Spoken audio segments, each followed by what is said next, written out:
Apa hukum bayi non-muslim meninggal dunia? Kalau ada bayi non-muslim meninggal dunia, masuk surga. Kenapa begitu? Karena bayi kecil itu sudah Islam sebelum masuk ke dalam rahim perut ibunya. Loh, dia Islamnya di mana? Dulu di alam arwah. Sebelum masuk ke dalam perut emaknya, dia sudah Islam. Dikumpulkan Allah semua roh. Belum ada kuku, belum ada bulu, belum ada darah, belum ada tulang, belum ada sumsum. Semuanya ditanya Allah Ta'ala, Alastu bi rabbikum? Bukankah aku ni Tuhan kamu? Semuanya waktu itu menjawab, Bala syahidna. Ya, engkau adalah Tuhan kami. Maka kita sudah bersaksi sebelum masuk ke dalam perut ibu kita. Setelah itu kita pun proses dalam kandungan 40 hari dalam bentuk darah, 40 hari dalam bentuk air sperma, 40 hari dalam bentuk darah, 40 hari dalam bentuk daging, 40 hari, 40 hari, 40 hari, 120 hari. Kemudian datang malaikat membawa roh yang sudah ready Islam tadi masuk ke dalam perut. Kebetulan saya masuk ke dalam perut emak saya orang Melayu, saya pun jadi orang Melayu. Kebetulan bapak masuk ke dalam perut orang Batak, lahir menjadi orang Batak. Alak ita sasudina. Oh, dong maksudnya. Kebetulan masuk dalam perut orang Jawa, bapaknya pun bertanya, pripun kapari api us perang dina orang teko kene.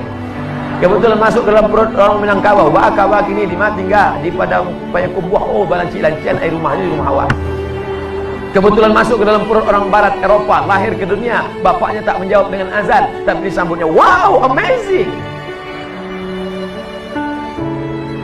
Itu bukan pilihan kita. Itu Allah yang menyuruh malaikat, hai malaikat, kau bawa dia ke perut orang Melayu, kau bawa dia ke perut orang Indonesia, kau bawa dia ke perut orang Afrika, kau bawa dia ke perut orang Cina. Maka tak boleh kita ejek orang karena sukunya. Hei Cina, tak boleh. Hei Batak, tak boleh. Hei Jawa, tak boleh. Kenapa? Karena itu bukan kemauan dia. Malaikat tidak pernah bawa kertas multiple choice. Kau mau jadi apa? A, Arab, B, Batak, C, Cina. Nah, maka kalau anak ini meninggal waktu kecil, maka dia belum ada akal balik, maka dia masuk surga. Tapi kalau dia sudah berakal, afala taqilun? Kenapa kau tak berpikir? Masuk ke dalam perut orang Tapanuli Utara, non muslim, tapi kemudian dia mencari, akhirnya dia masuk Islam, jadi ustadz di Jakarta. Itulah namanya Ustadz Nababan. Itulah ustadz yang namanya bisa dibaca dari kiri, bisa dari kanan, Nababan.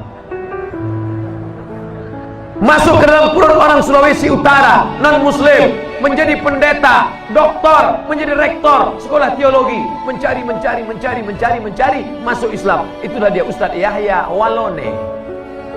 Masuk ke dalam perut orang Cina dari Sumatera Selatan, Palembang, tapi akhirnya dia mencari, berdebat selama 9 jam, akhirnya dapat hidayah, masuk Islam. Itulah dia jadi Ustadz Felix Xiao Haya Cincai. Mudah-mudahan anak-anak kita akidahnya kuat karena dia tinggal di Aceh Tamiang, amin. Masyarakatnya agamis religius, amin.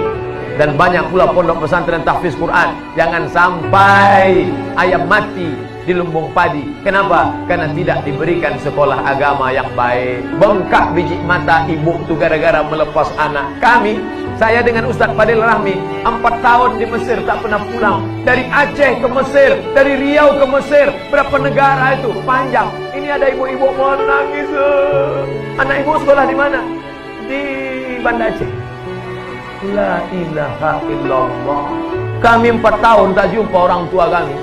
Sampai-sampai terlintas di pikiran kami, jangan-jangan anak angkat kami. Setelah pulang baru saya tanya mak saya, mak, aku ni anak angkat apa anak kandung? Anak kandung lah. Kenapa mak kirim aku jauh betul sampai ke Mesir? Supaya kau jadi orang. Kalau kau letak di celah ketiak jadi hantu. Maka aku kirim kau jauh-jauh. Wah, akhirnya balik, itu jadi orang. Kau tidak menjadi hantu.